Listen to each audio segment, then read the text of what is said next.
Panany toedrara iraisam-pirenena taorian'ny fidiran'ny États-Unis antsehatra amin'ny adiny Israel sy Iran. Nanafika toby nokleary iranianina telo ny Amerikanina tamin'ny herinandro lasa teo. Milaza ny hamalifaty i Iran, manambara ny anakatona ny faridranomasina Hormuz. Manoloana izany, firenena maro, anisan'ny Madagasikara, no niantso ny hamerenana ny filaminana sy ny fienan'ny fifandirana. Niantso ny hamahanana filaminana ny disadis eo amin'ny rotonta amin'ny alalan'ny fifampiresahana sy ny diplomasia ny fanjakana malagasy raha ny fanambarana ny voaka omaly. Tsy tokony hijanona amin'izany fanambarana izany ny fanjakana malagasy, hoy ny Bahay Toekarena, fa tokony homana sahady amin'ny mety voka-dratsy ara-toekarena teraka izao fikorotanana izao. Izy fiantraikany lehibe amin'ny fitaterana solika ny fanakatonana ny faridranomasina Hormuz, izay mety hisy ankony hatraty Madagasikara. Antony, faridranomasina eo anelanelan'ny Iran sy Oman ary Arabia Saodita no misy any Hormuz.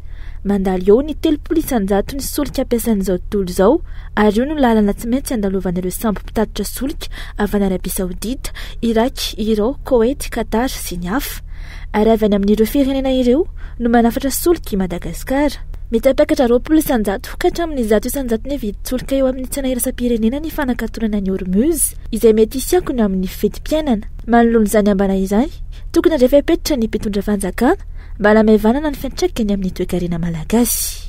Raha tena ifampitifitra bomba ry zareo ny tena hopotika zany dia ny Europa, ny Asie dia ny Amerika. Tsika ty Afrika mety hoe ny Afrique du Nord no tratra, fa ty amin'ny Afrika ambany tsika mety tsy tratra. Donc zany raha le tena le fe le bomba atomika, iny tsika tsy mety azo atao hoe tsy tratra loatra. Fa le retombées économiques amin'izay satria ny tsika vidinany ivelany daholo. Na afantsika raha ny tsy vitantsika mamokatra azy na paingotra ary. Ka raha potika daholo le firenen'ireo dia ahoana? Eny soany aloha tsika mbola mahay mamboly. Dia mbola isakafo zany tsika fa na dia izany ary tokony hoe efa tokony mijery tsika hoe voalohany indrindra aloha tokony miady mafy zany miaraka amin'ireo firenena rehetra ny gasy maliny firenena malagasy mba tsy hidiran'izay 3e guerre mondiale zay satria zava-doza raha izay no mitranga. Tsika atao aloha dia hoe manana maximum na autonomie, dia faharoa dia décentralisé satria tsy voavita Antananarivo irery mifehy ny faritra rehetra eto Madagasikara rehefa tonga izay fotoana izay. Ary ny fahatelo dia mitondram-bavaka. Noho ny fikorotana ny toedrara ara-toekarena sy ara-diplomatika maneran-tany, tokony hiala amin'ny fiankinandoha amin'ny firenena hafa i Madagasikara, indrindra fa eo amin'ny lafin'ny solika, ny solitany. Ankoatr'izay, tokony hametraka ny fitsinjaram-pahefana tena marina i Madagasikara ahafahany toekareny faritra rehetra iroborobo na eo aza ny ady mananontany. Tena tsara satria tsy fantatra mihitsy ny hoe mety mbola afaka roa taona dia hiverina indray eo. Mba hitsonjovana no avy tsika tokony trandraka amin'ny pétrole tsika, ary misy pétrole eto Madagasikara.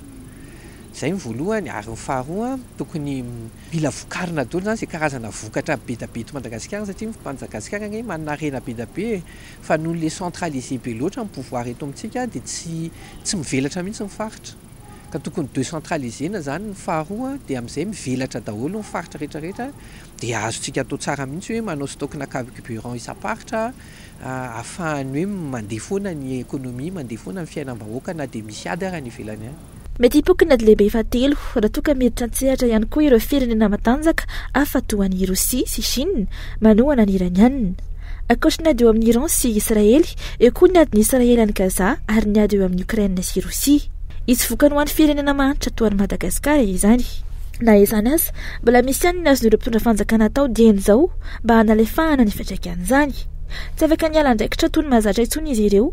Antony, tsy afaka ny laza fa tsy mahita ireo ambana ara-toekarena izay efa nohazavain'ny mpahay toekarena ireo. Tsy tokony hanilikany tsy fahombiazany amin'ireo ady ireo ny mpitondra fanjakana.